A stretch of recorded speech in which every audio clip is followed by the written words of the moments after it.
sorry. How did the first podcast go? What was the biggest challenge on day one? What did you learn? Are you surprised by my knowledge of film, radio, and key concepts? Do you like the GoPro setup? Audio challenges on day one with the batteries, and why 3 audio sources. So that's just, I just want you to have that. We might not ask every single fucking, I think we're going to cover a lot of that without even asking it when we elaborate. But that's just, I think essentially where, because this could be 2 different podcasts. I think it's going to all roll up into one, because we're going to be talking about so many things. So, how do you want you to introduce this? So now we've got the first podcast done, which is XM. So this is in theory the first podcast on the podcast behind the podcast, behind the scenes of how the podcast is actually made. And then we also have the skating aspect of it. Mm-hmm. So I can introduce myself. Hey, this is Stefan. We're back this week. Stefan, narrative storytelling through narrative life experiences. Last week we had the first inaugural podcast on experiential marketing with Molly Coleman.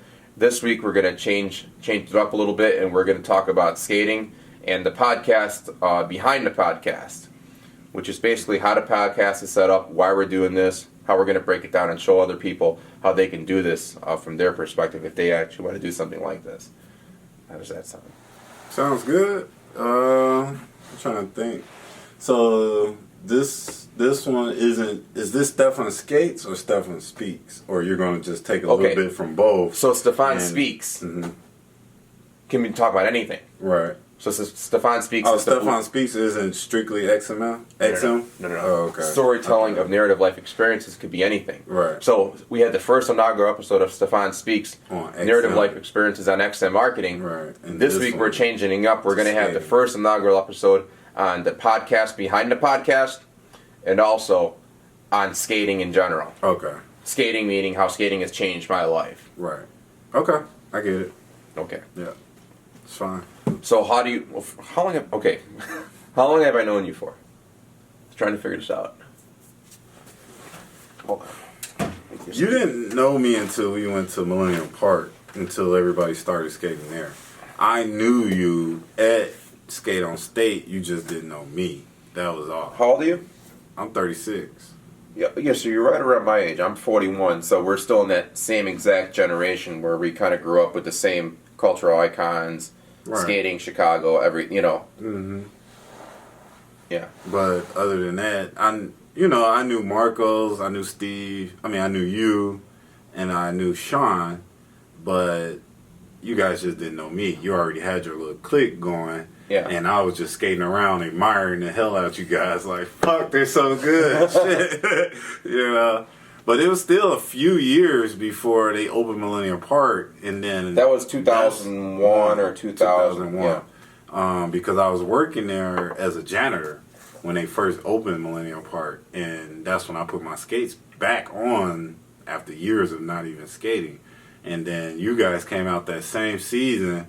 I was like, I know them fuckers. I know them. Man, that's Marcos. That's Jonas. I remember you guys, even though I hadn't seen you in a while. The irony is Jonas and Marcos and Julieta, which is Marcos' twin sister, and then there was a girl from France that was only here for a couple of years with school. Yeah. Yeah, there you go. They were like 11 or 12. They were young kids, and I was like 18 or 19. And to me, they're always in my mind going to be these ridiculously young kids, even though they're in their 30s, and they still look like they're 15 because they just age that well. I mean, Marcos and his sister can easily pass for still in high school. Right. They look just young. Yeah, I mean, you don't look 36. I mean, I don't look. Yeah, I mean, I don't look 41. I feel like we all do look good for our age. And if anything, I would say skating has a lot to do with it. That's the reason why we're here, John. People ask me all the time, like, how do you stay in shape? How do you stay in shape? And all I've ever done my whole life is skate. I've never done anything else. It was it's like I look at you and I go, how can I get that lean? But you just have a fast metabolism too, I bet, too. I guess. I don't know. All I've ever done is skate. And salsa dance, skating. I can actually dance myself. And that's it. No, it's funny. I actually went to a family wedding with Donna Donna is also part of the skate group, and my cousins were shocked at how well I was dancing with her. But okay, that's. Oh, I just seen Richie last weekend at the He's ice huge. rink. Yeah, I'm like, oh my God, it's Richie. Remember his little cousin? Mikey.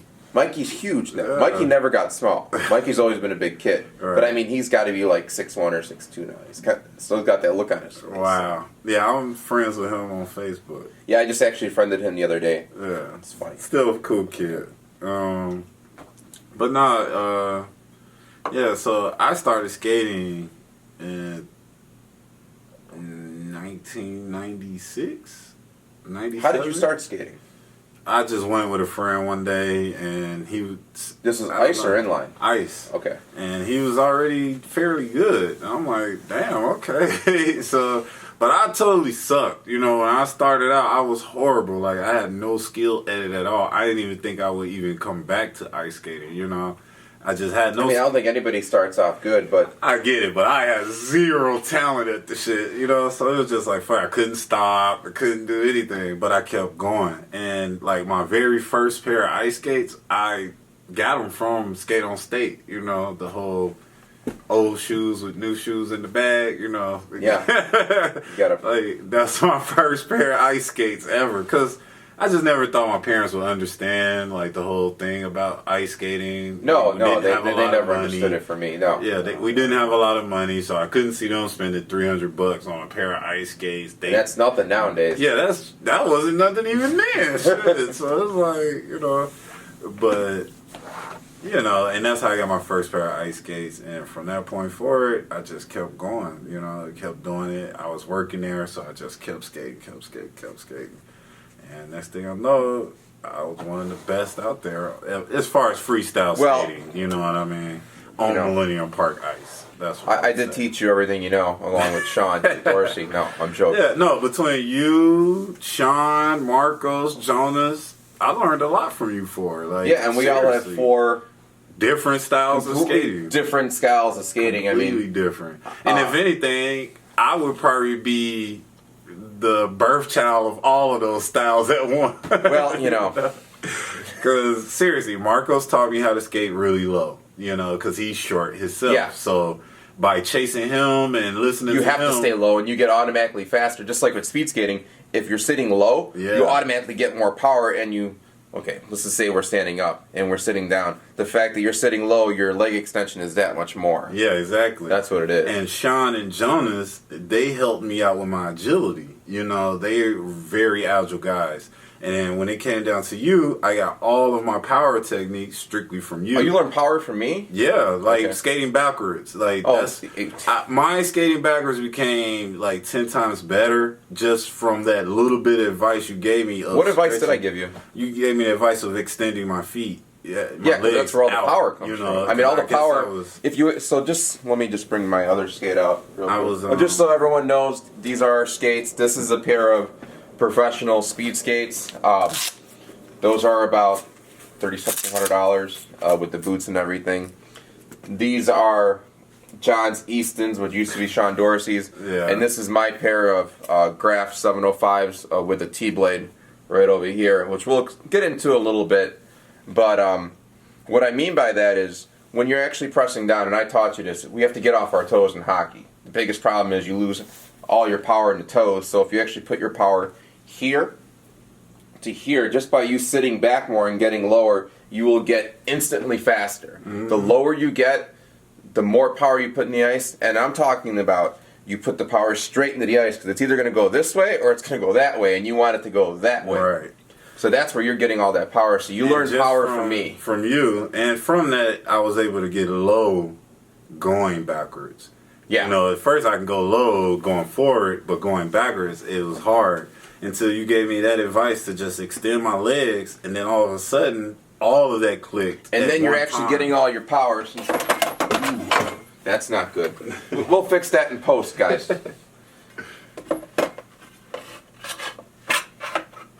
Okay. So what I mean by that from the power is you're getting all your power from the glute over here and from your legs. So you sit back a little bit more. You can actually feel your glute flexing. Mm-hmm. And you sit back, you can feel the glute all the the way force down your out, leg. yeah, and that power is either going to go one or two places, left or right. Right. And you want it to go left on the left and right on the right. For real. So, and I try to get the guys that's out there now to understand it, but I don't know. Some days I feel like, I don't know, skating isn't what it was for us that it is for them. it's a different generation. It's a different culture. Like I say, skating, to me, skating's always been a culture. It's this culture behind the skating. Right. Just like I love BMW. I mean, I love Viking is, just so everyone knows, Viking is a blade company that makes these blades. You know, these are made by a guy by the name of Bruce Cullen, their SS boots. That's a culture behind the SS boot phenomenon. Easton is a culture. Right. I'm not an Easton guy. You know, I'm a graph guy at the end of the day. Right. It's just a different culture behind graph. That's what I mean by culture. Right. Skating. Well, now, see, for us, I feel back when we were skating in the early 2090s, we were really trying to get good and also look good while we were getting good. We were trying to do it with some style and some finesse. And finesse, but also have that control that a lot of skaters, they don't get me wrong, they could be really good skaters, but they still wouldn't have that same control. They can't hit a turn on a drop of a dime like we could. You know, they can't go down. Literally, our body's looking that way, our skates are facing this way. Exactly. Yeah. Whereas the kids that's out there now, they're good kids, and they learned a lot from me. They learned a lot from you. But they still, from what I see, they still don't have the control